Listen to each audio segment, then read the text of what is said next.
Hello everyone, welcome to the Paranormal Monster Specialists. This is our state-of-the-art facilities. Yeah, kind of a big deal. We have major labs inside where we hunt the monsters that you want to see.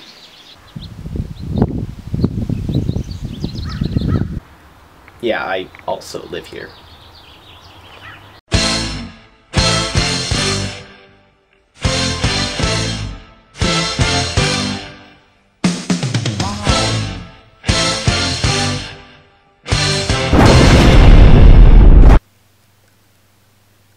Oh, hello there.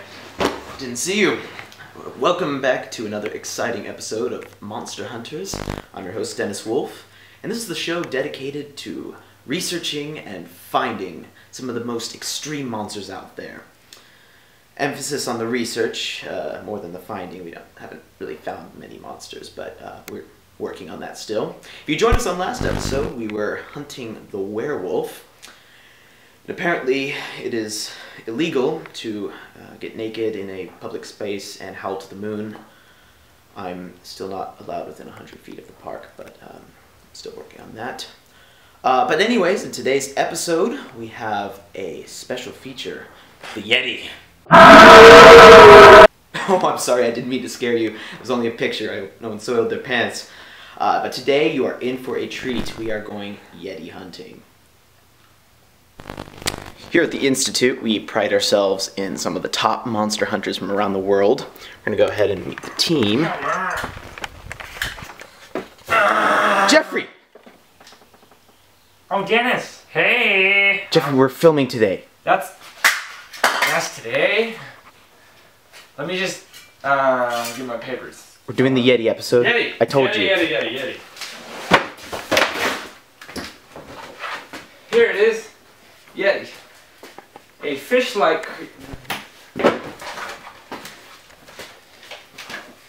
deer dire.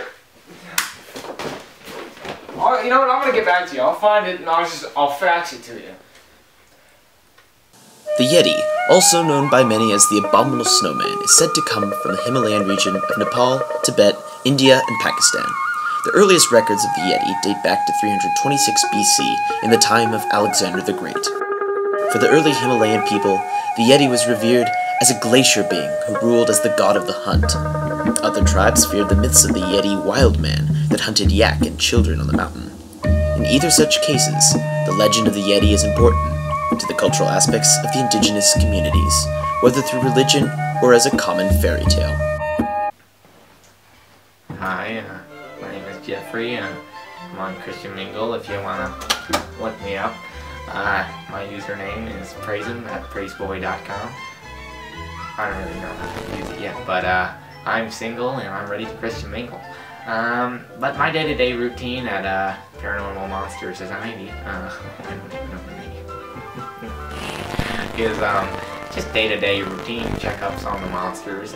Today we are working with the Yeti. The Yeti is a Yeti-like creature that has spontaneously been spotted in the Himalayas, and we like to make sure we know what he's up to. The characteristics are big white fur. Fun fact, not really white. That's what people generally think, but usually it's actually either brown or black because it's a primate. So get your head in the game. Most of the Western world wasn't familiar with the legend of the Yeti until the early 1950s.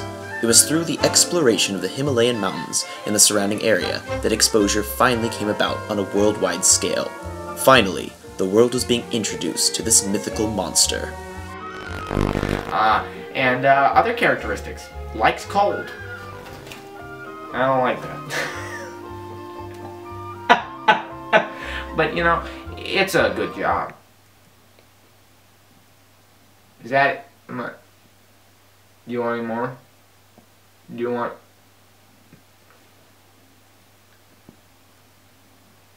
The name Abominable Snowman actually turns out to be a misnomer on the part of poor translations, although it has passed the test of time and continues to label the monster to this date. The original term was a result of the literary works of the British exploration of Mount Everest in 1921 by Charles Howard Bury. His personal recounts of the expedition revealed the discovery of footprints that were probably caused by large wolves, but his Sherpa guides claimed they were the footprints of the wild man of the snows, to which they gave the name Metokonmi, translating to man-bear snowman. It wasn't until Bill Tillman's book, Mount Everest, in 1938, when Tillman incorrectly used the name Mechkonmi, erroneously translating into the modern name Abominable Snowman. While it is unknown if this was a simple spelling error or just a miscarried attempt to pass on the Tibetan language, the term Abominable Snowman stuck as a Western influence meant to strike fear in those that encountered the beast. So my cousin Jeffrey is in charge of safety for the expedition. I did enough. I can see the Yeti. What separates the Yeti from us is how we otherize it. For many, the heights of Mount Everest and other such mountains are high and perilous, a great unknown to mankind. By casting the Abominable Snowman character as a recluse living in this unfamiliar world, we attempt to answer and conquer our fears of the places we have yet to explore.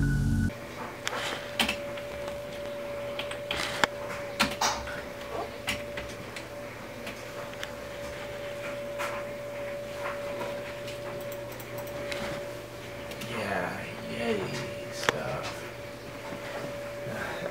Work never stops. What Jeffrey and I discovered is that the Western view of the Yeti is based primarily on science. Following the expression, seeing is believing, Western culture has relied heavily on the findings of physical proof in an attempt to explain this unnatural phenomenon, in such cases as discoveries of footprints or even unidentified feces or fur samples. Western culture didn't create the Yeti monster, or its legend for that matter. Those were already existing stories from the native people passed from generation to generation. What our culture did was provide tangible evidence for the possibility of the Yeti's existence. Perhaps one of the more well-recorded Yeti sightings was that of Sir Edmund Hillary in 1953 and his follow-up Yeti hunt in 1960. Hillary, the first man to climb Mount Everest, first came in potential contact with the Abominable Snowman on his first trek up the mountain, where he and his Sherpa guide, Tenzing Norgay, found large footprints in the snow, as well as unidentified hair samples, which were believed to be derived from the Sherpa's traditions of the Yeti character. Hillary's curiosity for such a scientifically unknown beast, one which Norgay claimed to have seen in person himself, led him to receive finances for an official Abominable Snowman search in 1960. This serves as an illustration of man's innate desire to conquer and understand the fears of the unknown, and is just one of the many such examples of scientific investment towards the cryptid. Gotta keep warm. Anyways, our team has been poring over the research. We've been going over countless volumes on this Abominable Snowman, and let me say, he is living up to his name. He is abominable. He is perhaps one of the hardest monsters that we've had to track so far. I mean, we've had all these reports, but we haven't actually seen any evidence, or evidence that has existed of his existence. But Jeffrey has found a recent report of a Yeti sighting on Mount Everest. We're going to take a plane to Nepal, bring the whole team along, and we're going to find you a Yeti. As our team prepared for the trip, I was reminded that, of course, it was imperative that I mention the Yeti's prominence in pop culture. Pop culture has consistently relied on the myths of these obscure monsters to stand as an embodiment of man's interests in the cryptid. With every new version of the Yeti introduced into art, film, or literature, we'll always identify them by their distinguishing hairy ape bodies, which only contributes to our fascination with them. The image of the Yeti is not too far off from resembling us humans, as evident in its primate stature, and brings to question the possibility of some freak genetic makeup that caused it to be so. Again, we distance ourselves from this frightening other, whilst at the same time, we still make movements to try to understand it. We're ready. Off to Nepal.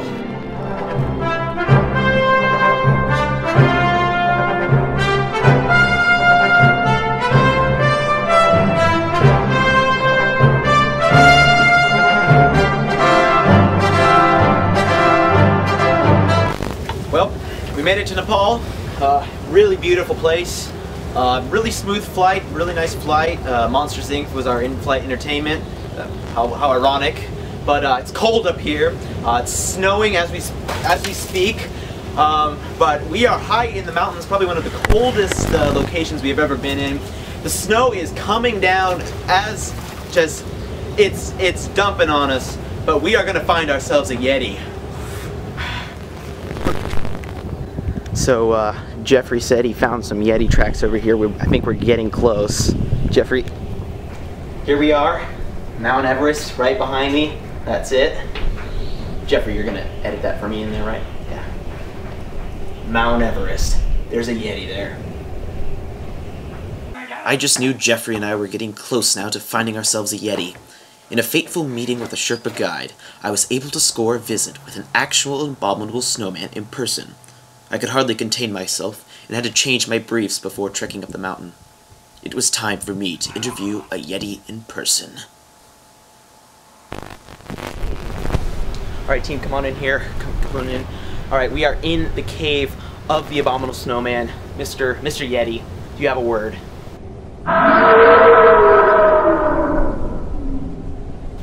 It is a pleasure, sir. My name is Dennis Wolf. I am a monster hunter, and I have been researching you, and I would like to get know a little bit more about you.